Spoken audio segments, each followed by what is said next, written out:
Hello everybody and welcome back to my Let's Play of The Legend of Zelda: A Link to the Past. This is thejonnymar, and we are continuing with Zelda Mania, and this episode will actually be Side Quest Mania, as I'm going to be doing a bunch of items, heart pieces, and other things that aren't necessarily required for the different dungeons we're going to be doing soon.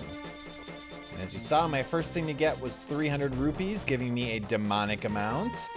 And interestingly enough, if you run into these trees up here, I guess this one's not going to do it. They will actually spit out bombs sometimes, and as you can see, you can talk to them. So this one gives you the clue about Blind's Dungeon, which is the 4th dungeon. And the reason we did that one second was so that we would get the Titan's Mitt, which lets us access this little frog character. And although we didn't do it in the light world, the blacksmith actually is missing his partner, and this is that blacksmith's partner. So we need to bring him back to the blacksmith. So head on up to the north and east, and use your magic mirror to transport back to the light world. Like so. And there the little dwarf is back. Yes, I did find your partner. Happy days are here. Now temper my sword. To do it, you gotta exit and go back in. Again, I just dropped by like with the Zoras. No, temper my sword. Yes, I am sure. Alright. As you can see, we just kind of slash at the air with our normal sword motion. Now, while that's being tempered, let's do a couple extra little things. Jump down this pit, head north, and get out your magic powder. And we get a little ambivalent bat who doesn't know whether he wants to help you or not. Yes, it's okay with me, bat. Curse me. And his curse is very fortuitous. It allows us to have our magic meter run at about half speed, which helps out a lot with our different medallions we'll be using during much of the rest of the game. Now, the second thing that we can do in this general area is go back to the Dark World through our little portal. And you see all these stakes over here to the right. Just pound them all down. Because of course there's nothing suspicious about a bunch of stakes that are kind of hanging out here for no reason. And yes, these bones are actually Dark World equivalents of the chickens. I'm going to show you a little later in my bonus section of the game all different secrets, like what happens if you continue to hit a chicken. It's not pleasant. So there's another heart piece, and we need one more for a completed heart container, so let's go get it. If you remember all the way back to my second episode, there was a maze that you could go through to the south of Kakarika Village. And there is roughly an equivalent to that in the Dark World. Except this time you have to dig in a little digging minigame. So you have to pay 80 rupees to get 30 seconds, I believe, of digging time. And randomly in this field somewhere is a heart piece. So we will see if I'm able to uncover it with the first shot. Mostly what you're gonna get are rupees and little items like hearts sometimes, and magic power-ups. Nothing of true consequence. Obviously, we're looking for the heart piece, and any rupees you get are nice because they replace what you had to pay. You'll notice you have to be perfectly placed to dig. If you're too far above or to the side like that, you won't actually dig. So I wasn't able to do it. I will fast forward and meet you back here.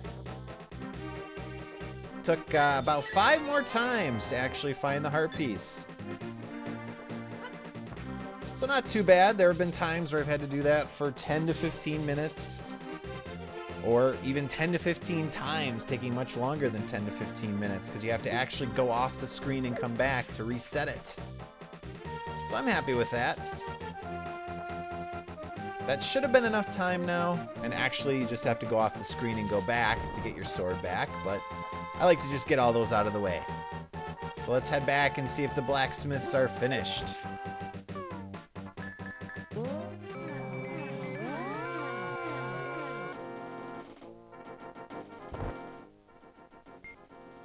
Well, yes.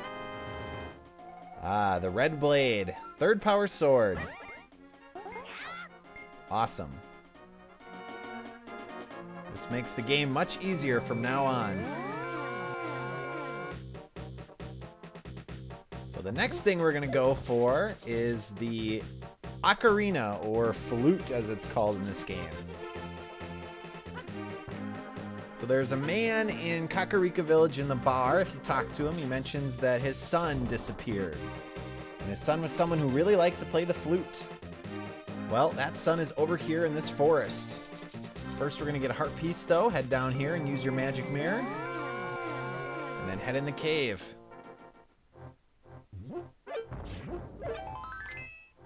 I like how there's a bomb outside, as if you would go into that one area where the bomb is.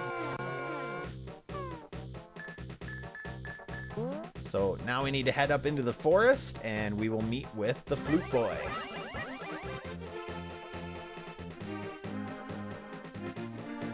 And basically what the flute boy mentions is that at some point he passed over into the Golden Land and ended up becoming this creature. And he wants us to find his flute, which he buried in the light world equivalent of this forest. So agree to do so and he will give you the shovel. Now when you transport back to the light world, there's an apparition or ghost version of the flute boy playing and enthralling some animals. Head up here to the north, dig here, and you get the flute.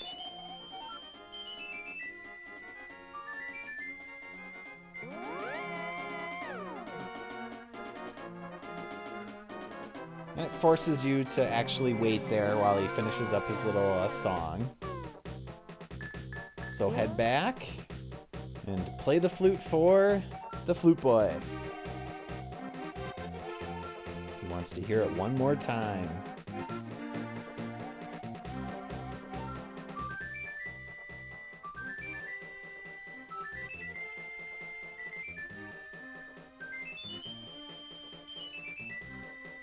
We're pretty skilled at playing it for just getting it. Turns into some sort of weird tree creature. So he asks you to bring the flute back to his father. I'm not going to do that. Basically, you can go back into the bar in Kakarika Village and play the flute, and it tells his dad that he's okay and you found him, and kind of lets his dad be at peace. And I don't really feel like doing that, so I'm not going to. Instead, I'm going to use the flute to get a new companion. That's right, you can get a buddy in this game. Let's head up here to Blind's dungeon, except let's go back to the light world. We have this weather vane. Play the flute again. And interestingly enough, in the original version of this, the flute made your shovel disappear in your inventory. And in this version, they actually keep the shovel in your inventory. Whoa! We get a flying duck. So now, once you play the ocarina anywhere in the light world, that flying duck will come and pick you up, and it'll actually take you to preset points that allow you to travel around much quicker than just having to run places. So that makes getting around quite a bit easier.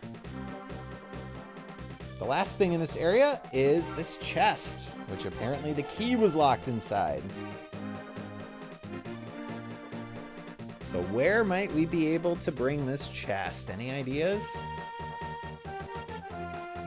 Any people that might be experts at lockpicking? Perhaps of a thief-type guild?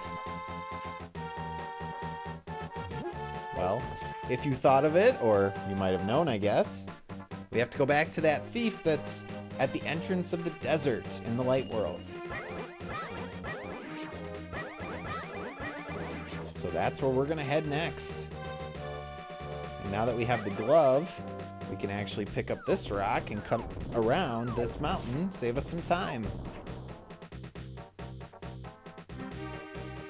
I have to be careful when something's following you. If you try to sprint with your shoes or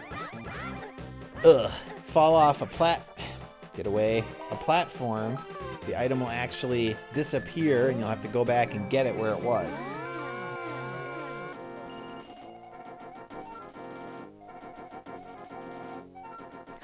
Keep a secret. Tell it to everyone. No, I'll keep your secret. And that's our 4th bottle. Awesome.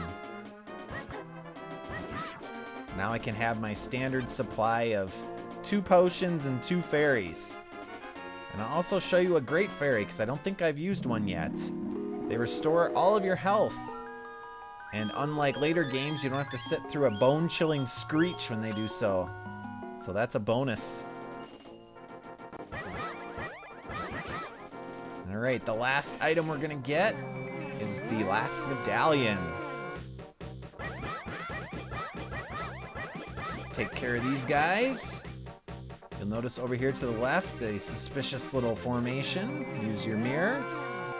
Takes you up onto this platform. And you can use the Book of Mudora to get the last medallion, the Bombos.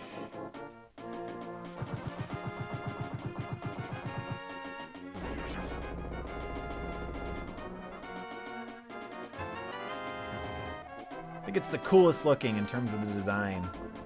Now this one is non-essential, so you don't have to get it technically, but obviously I'm trying to go for everything. So with our Sidequest-a-rama finished, we will now head towards our next dungeon, which is actually Dungeon 2, the Swamp Palace. So remember way back, we went into a water area to get a heart piece earlier in the game. Well, now we can actually access that dungeon since we have the flippers. I think I almost said slippers. No, not slippers, flippers. So come on in here. Pull the switch again to make the water travel out. And you can access a tile actually in the Dark World version that lets you know that one thing you do in the Light World actually can affect things in the Dark World as well. So that opens this up. It allows us to access the dungeon. And here's the tile with Sahasrahla. So in my next episode, we will be taking on the second dungeon. So as always, thanks for watching, and I will see you all next time.